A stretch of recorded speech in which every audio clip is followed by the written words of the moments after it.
Hello there. Welcome back to our lecture room. So, this is a Halloween special and this is under the segment pa rin natin na your question, my answer portion. Ahango po ito sa katanungan ng isa sa ating mga subscriber that I promised na gagawin ko siya ng video, and I selected this video kasi a little bit complicated and maganda siya i-discuss for this Halloween special. Kasi nga, usapang mana. Okay, sabi niya dito, good morning attorney. Ngayon ko lang napanood ang advice mo. Ask ko lang po at sana maliwanagan ako. Both parents po ay may kanya-kanyang anak before sila nag-asawa. At nagkaanak din po sila. Paki-explain po in monetary para madali po maintindihan sa video ninyo. Salamat po and God bless. And God bless you more. Donut Dumdum. Shout out sa kanya. Hango po ito sa video natin na usapang mana, paano nga ba ang hatian. Alright? So, as I said, this is a Halloween special.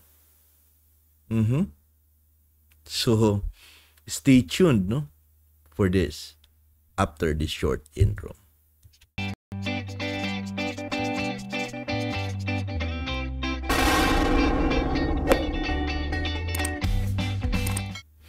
Alright, so ito.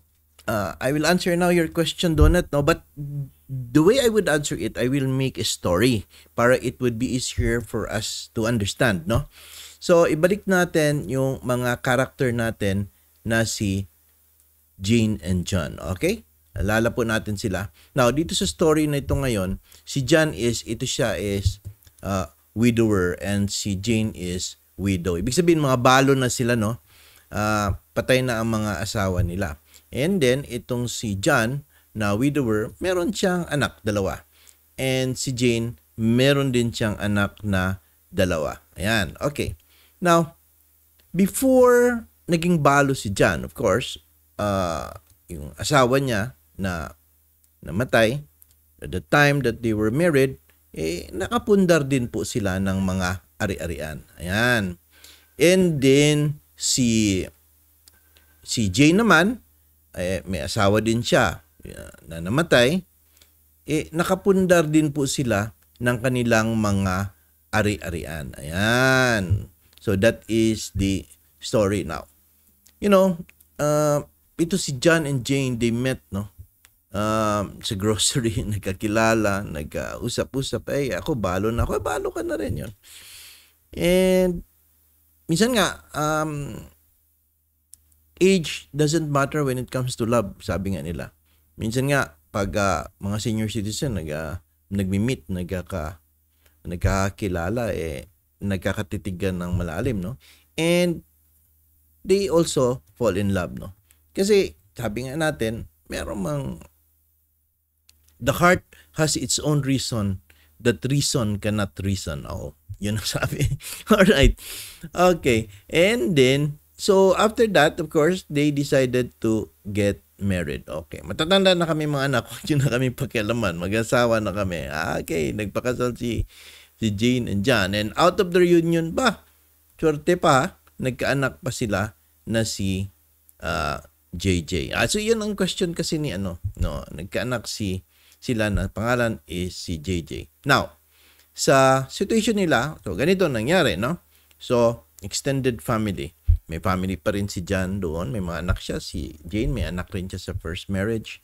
Tapos si John sa second marriage. Now, these two now who are married, okay, hindi na sila matawag na widower and widow because they are now married to each other. So, bagong balik na naman sila sa status nila, married, pero two different persons. And ang anak nila si JJ. Now, siyempre, magkaanak sila. Sabi ni Jan, well, we have to have a house, so I will buy a house for our family.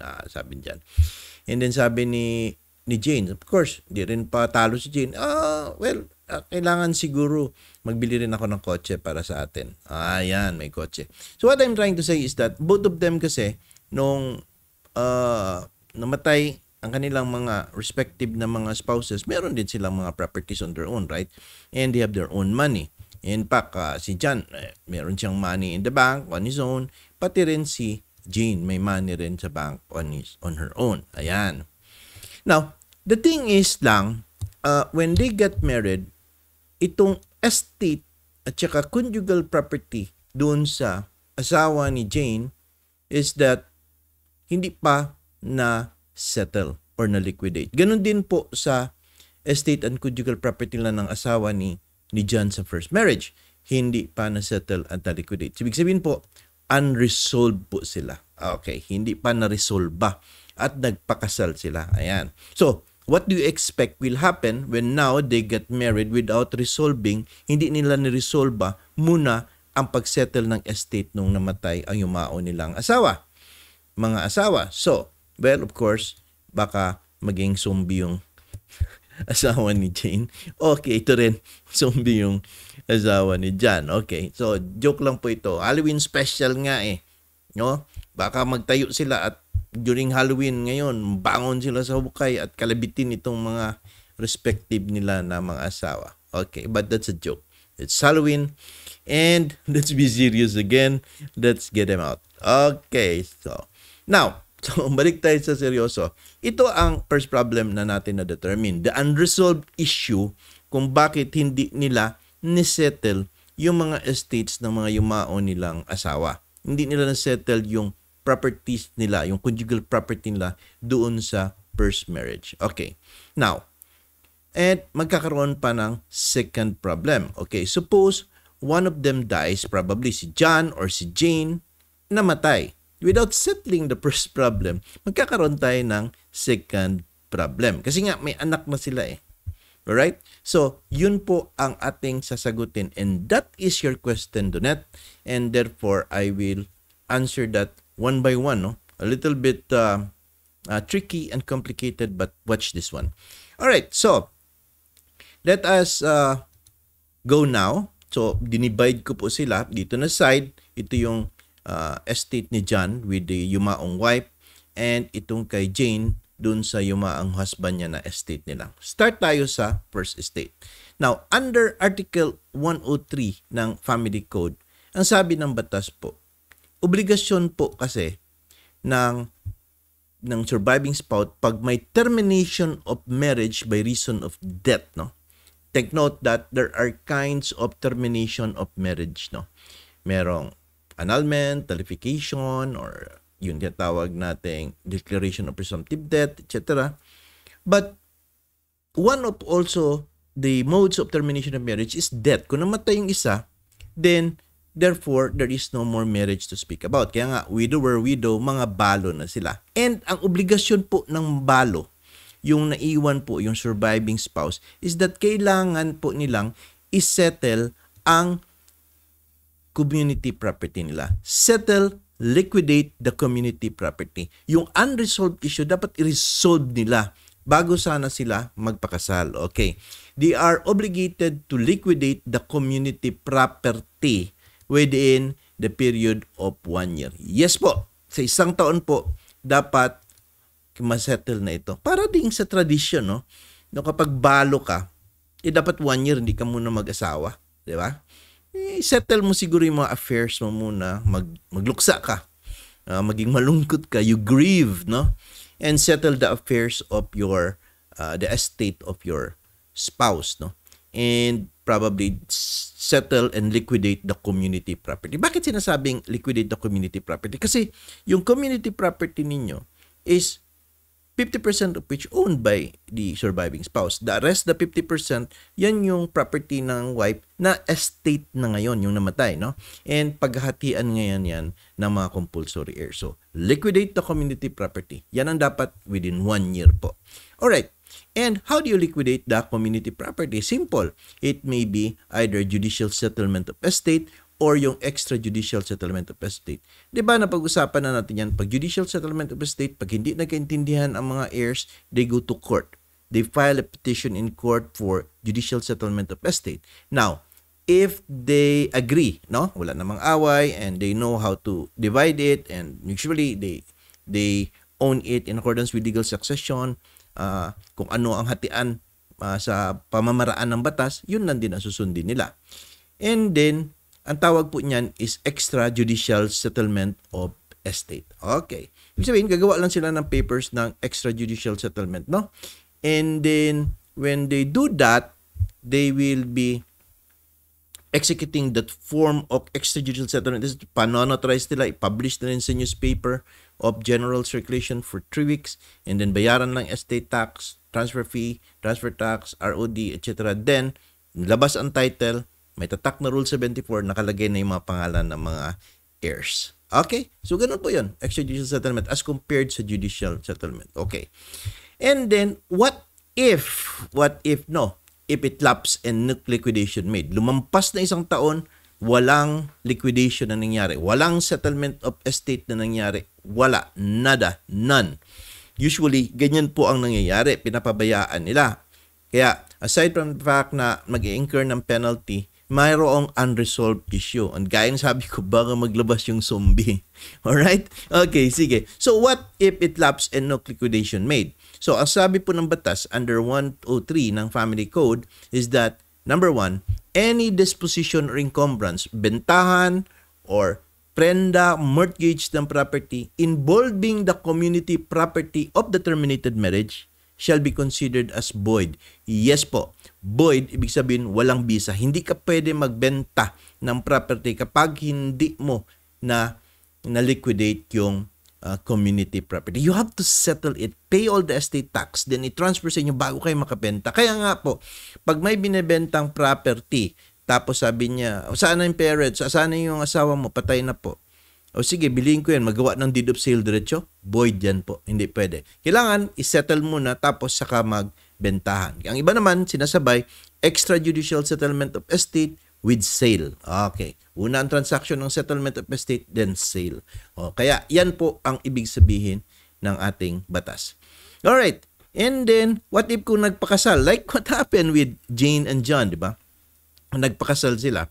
And then, what will happen to the property regime ni Jane and John? Remember that kung wala silang issues, no, kung single-single sila at nagpakasal sila, automatic, under the Family Code, which took effect on August 3, 1988, automatic community property sila, di ba?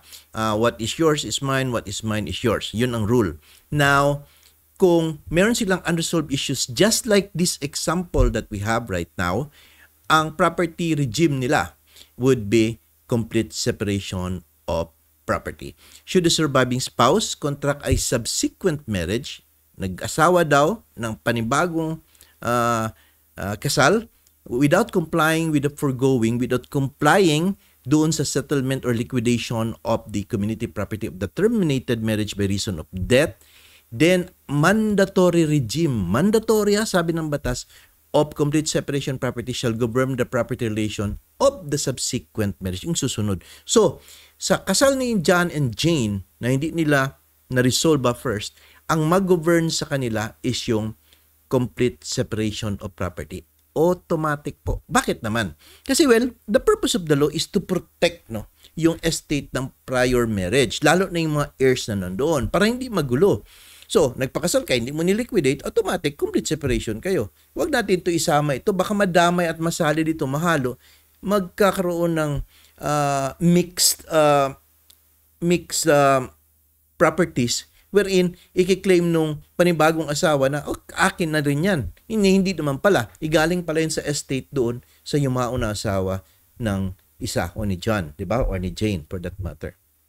Take note of that. That is to protect the estate of the first marriage which was terminated by reason of death at wala nila niliquidate ang community property. Alright, so proceeding. Ito. Now, the scenario is this, no? Ganito ang aayusin natin na scenario. Klaro po, ang tanong nito ngayon is that, ano ba ang dapat gawin? Kasi patay na si John. Gawin na natin example si John ang patay, no? RIP siya. RIP. Sabi ng anak ko. Paano yung RIP? Oh, rest in peace. Hindi niya alam kung anong RIP. No? Alright. So, si John ang example natin na namatay. And then, okay, tanongin natin, baka tanong nyo, baka saan napunta si John ngayong Halloween? Okay. O sige po, sa heaven po siya. Yan, may angel pa na nag-ano sa kanya, nag-take care sa kanya. Okay. So, saya lang tayo. And then, ang tanong nga, ganito, paano po i-settle ang estate ni John? Ayan. Paano i-settle ang estate ni John? That is the million-dollar question. Alright. So, dali lang po yan. Ganito yan, Donette, no? My subscriber. Alright. So, ito ang situation. Patay nga si John. And then, the first circumstance na alam po natin is that si John married immediately without settlement of the first marriage. Hindi niya na-liquidate yung community property ng first marriage. Correct? Okay. Second is that ang kanilang property regime ni Jane and John, sabi nga natin, complete separation of property. Mandatory complete separation of property ang property regime nila. Kanya-kanya sila. Hindi sila walang conjugal property. Alright. And then, John died, namatay si John without the estate settlement of the first marriage. Hindi niya niliquidate. Ayan, no? Now, if this is the case, the question is, ano ang dapat gawin po, attorney? Okay. Well, the first thing that you should do is that you have to determine the compulsory heirs as well as initially the estate of John. Okay, sino ba ang mga compulsory heirs ni John? Okay, number one is, of course, Jane the wife. Hindi po natin pwedeng tanggalin yan because sa batas natin, sa legal succession, compulsory po siya na heirs kahit na hindi siya blood relative. Alright? And then, sino pa? Ito pong children of the first marriage. Yan. Mga anak ni John, no? Of course. And then, sino pa? Itong si JJ. Ito yung child of the second marriage or the subsequent marriage, yung anak ni John and Jane. Okay. So, ibig sabihin, ang hindi kasali dito, yung anak ni Jane. Hindi naman siya kano-ano ni John, right? Stepfather lang man siya, stepchildren lang man siya ni John. So, pating estate ni Jane, hindi natin isali kasi yun ang initial determination natin ng estate, no? Ni Jane. Hindi yun kasali kasi nga, buhay pa naman siya. So, hindi pa kasali ang estate niya doon. Ayan. So, ito po yung mga heirs. Now, if you will see, bakit ang estate doon sa taas separated? Yes, because that is the first marriage. Ayusin na muna natin yan. At bakit dito sa second instance, bakit dalawa lang? Yung bahay at saka yung bank account lang. Bakit saan na yung kotse? Saan na yung isang bank account? Sige, I'll discuss with that to you later, no? So, ganito. Tanong ulit. Okay, paano po ngayon ang gagawin ko? That is, you have to determine now the estate. Final determination of the estate of John and its value. So, unahin po natin yung estate of the first marriage. Ayan. So, si John, di ba? Meron siyang asawa. Okay. Sa first marriage. And then, of course, meron silang anak. Di ba? Dalawa. And nakapagpundar sila ng mga properties nila. Okay. And then, what happened next is that ang value nito, let's say, let's put the value nito na 6 million pesos itong estate na ito. Alright. At what happened was that ang unang namatay is yung wife. Diba? Yung wife ni John. And then, how will now we determine now the how do we settle, no? This estate first. Kasi yun ang gusto ng batas. Dapat isettle. Nakalimutan mo, nagpakasal ka kaagad. So, balik tayo. Ayusin natin, isettle natin ito, ang tawag na estate. So, ang conjugal share na 50% ni John, di ba? Meron siyang conjugal share. Buhay pa siya dyan ng the time na yan, ha? Back to the past lang muna tayo. Ang conjugal share ni John, there is actually 3 million pesos. Kalahati. 50-50 sila eh. Absolute community. 50 doon sa asawa niya, 50 kay John. Alright. And then, aside from that, meron din siyang share sa estate ng wife, no? So, 50 kay John na conjugal share, 50% sa wife. Sino ngayon ang mga heirs ng second ng wife ni John na yumao? Okay. Ang mga heirs niya, of course, would be as follows. Si John, which will get 1 share of 1 million. And ang son, na 1 million, yung anak, dalawa bang anak niya, at saka yung daughter na tag 1 million. And ang total po niyan is 6 million. Di ba? Now, yung 3 million, yan yung 50% ni John sa conjugal property nila noong yumao niyang asawa. 50% share niya yan. Yung 1 million, yan yung one share niya. Kasi mag-share siya or mag-i-inherit siya together with the legitimate children na tagwa one share din. Kaya nga, naririnig natin, 50 plus 1. Yan na yun. 50 plus 1. Yung 50% conjugal share ni John, and then yung share niya sa estate ng wife, which is one share. Tapos yung mga anak niya is tagwa one share sila na tag 1 million, 1 million. So sabi ni Donette kasi ilagay ko daw sa monetary computation. So ayan. So total is money ni John is or value or asset ni John would be, let's say, 4 million. Ayan. So 4 million. Then after that, ang ginawa ni John is that, di ba? Nag-asawa siya. Sa pag-asawa niya, sabi nga natin, it is complete separation of property on the second marriage. Kasi hindi niya sinettle eh. Hindi niya sinettle, di ba? So, dapat complete separation. And, ngayon, ang tanong ngayon is, what is the estate of the second marriage? Ayan. So, ang estate ni John sa second marriage, ito lang po. Itong bahay at itong bank account niya. Eh, ang tanong, bakit yung kotse at saka yung bank account na isa hindi kasali? Dahil po kay Jane po yan siya. Ayan. Eh si Jane po, di ba sabi natin, complete separation of property, share po ni Jane yan. Yung share ni, yung property ni, hindi share, that is the exclusive property of Jane. Yung kang John, dito naman sa kabila. Because complete separation of property nga sila. So, tanggalin natin itong property ni Jane. Okay, hindi kasali. Ito lang ang dapat nating i-determine muna ha, ang estate ni John and value. Wala pa tayo sa hatian ha. Okay, so determination muna ng estate and ang value. So, ayan na. Let's say, we will put in the value of 10 million pesos. Okay. And kung i-total po natin si 10 million at 4 million, that would be 14 million. So, yan ang total value ng estate ni John. So, ang tanong ngayon is, paano ngayon, sir, ang hatian? Okay, we will divide the estate under the rules on legal succession, assuming walang iniwan na last will and testament si John. Basic lang, no? Kasi yan man ang usual na nangyayari. So, gagawin natin ang computation under the rules on legal succession. Alright. So, ang total estate of John, as you said, is 14 million. Correct? And then, ang heirs ni John, ito.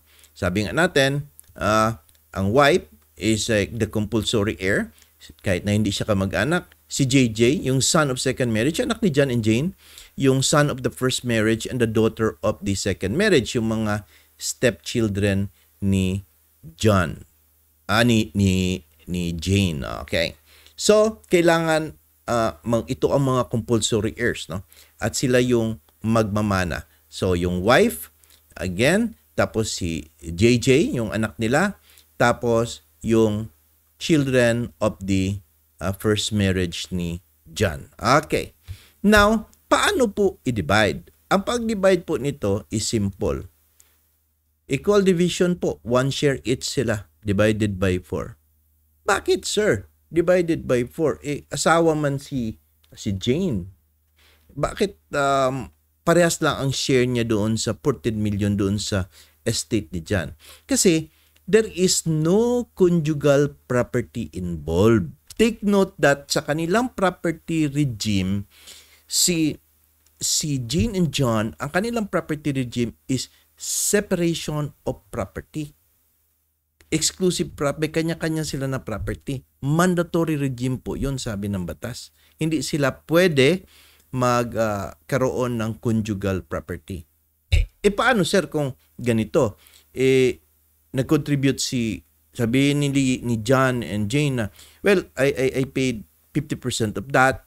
Then sabi ni John, oh, well, bayad din ako kasi parang nag-share kami. Well, in that case, if ma-prove ninyo, you have to separate that 50% monetary and doong 50% naman nung na-contribute ni Jane.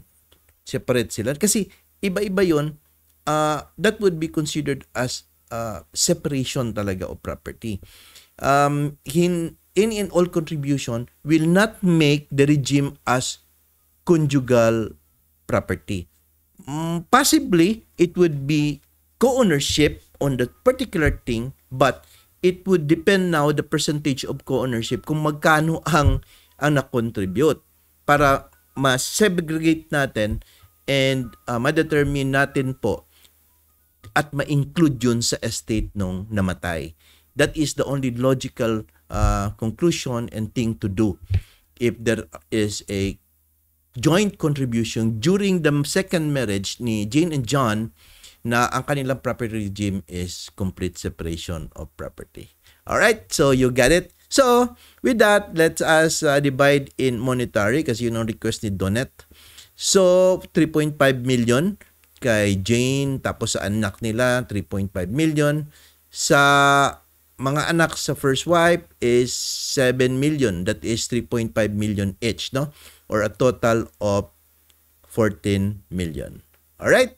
So, that's it. So, I hope you learned something, a thing or two. And yes, it's a Halloween today. It's Halloween week, no? Long vacation. And thank you for watching this Halloween special natin, no? This question that we answered kay Danet. Again, thank you. Danke. Shukran. Thank you for watching. I'll see you soon, immediately. Or so soon. Bye-bye and take care, everyone.